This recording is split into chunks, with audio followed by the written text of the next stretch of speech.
مين بقى اشطر كتكوت اللي صحت من النوم بدري عشان تعمل الاكل قبل ما تروح البحر علشان خاطر لما يرجعوا يلاقوا الاكل جاهز. اهلا بكم مطبخي مطبخ الواحد ام احمد. ازيكم حبايب قلبي كلهم متابعيني؟ يعني يا رب دايما تكونوا بخير. طبعا وكتتوالى فيديوهات المصيف. احنا النهارده تاني يوم المصيف، وطبعا النهارده قررنا ان احنا هنعمل لحمه وخضار ورز. هتقولوا وانتوا رايحين المصيف تطبخوا يا ام احمد؟ طبعا احنا ما شاء الله 9 افراد. لو احنا اشترينا اكل من بره احنا عايزين ناخد قرض من البنك، فاحنا بنطبخ اكل. ممكن بالليل بقى نعمل حاجات او نجيب حاجه خفيفه كده، انما اكل كده من بره هيبقى الموضوع صعب جدا جدا. عايزه اقول لكم ان انا قلقانه من الساعه 8. ليه يا ام احمد؟ عشان انا سقعانه. عشان انا ما لقيتش حاجه اتغطى بيها. انا يا جماعه ما بعرفش انام الا لما بتغطى. جيت بالليل اقول لاختي الكبرتيفن، قالت لي هي بتبقى تاخد الحاجه تغسلها عندها في شقتها وترجعها. يا بنت انا عايزه اتغطى. قالت لي مفيش حاجه تتغطى دي. عايزه اقول لكم ان انا من بدري قوي قلقانه، كنت عايزه اتغطى، سقعانه، حاسه ان انا سقعانه وعايزه اتغطى. المهم ان انا صحيت. كانت كنا مطلعين اللحمه من بالليل.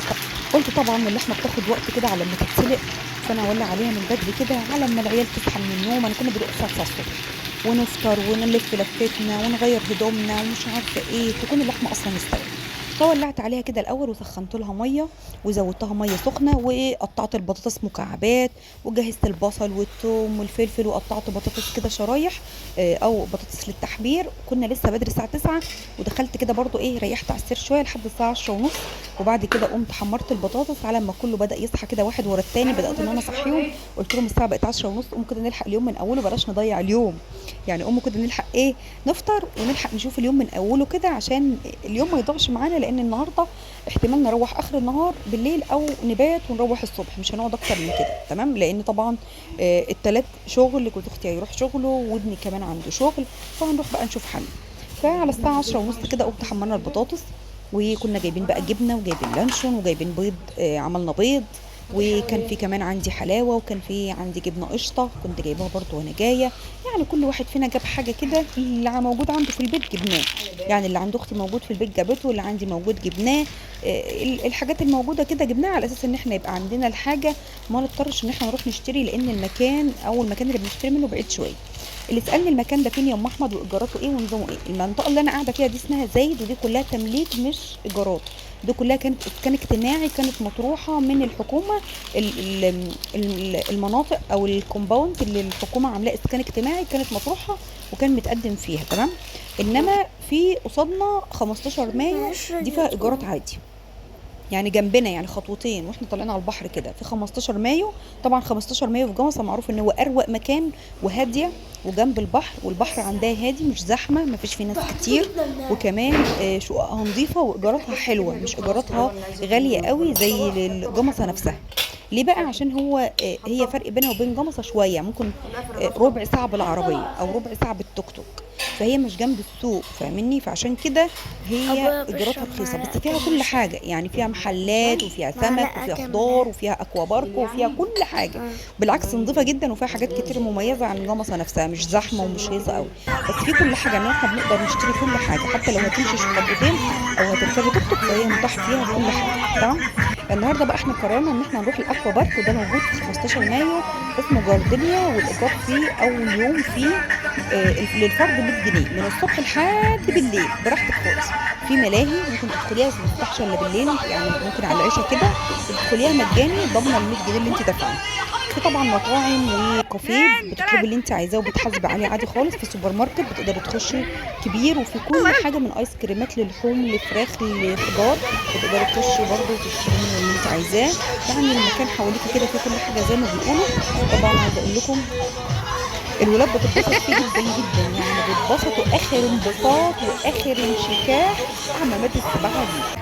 فانا هسيبكم كده بقى تعيشوا معايا يلا الاجواء واحد اتنين. بتاع المصيف، واستنوني بقى ان شاء الله نكمل الفيديو بتاع بكره بقى مع بعض. يلا يا لولو.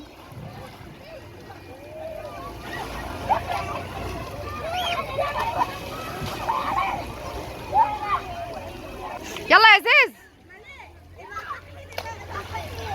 اتنين تلاتة يلا. عم كلابي عم كلابي يلا عم كلابي.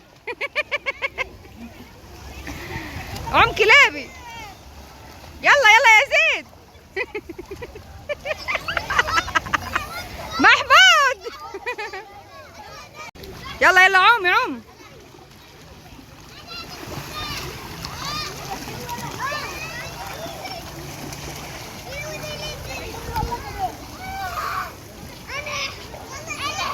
يلا اطلعي يلا اطلعي يا فوق.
والله شفت حبيبي وهي نازله. يلا اطلعي من اهو.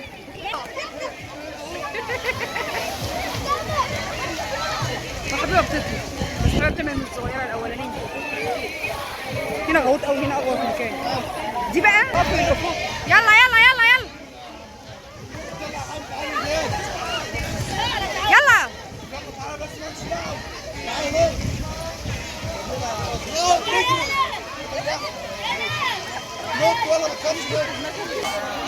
حاسب يا يوسف.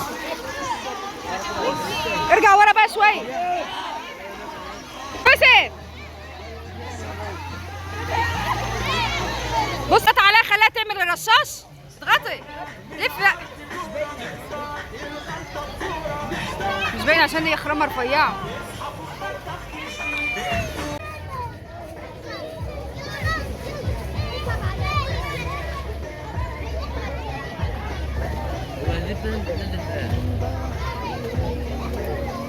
انتوا عايزين ايه نبات؟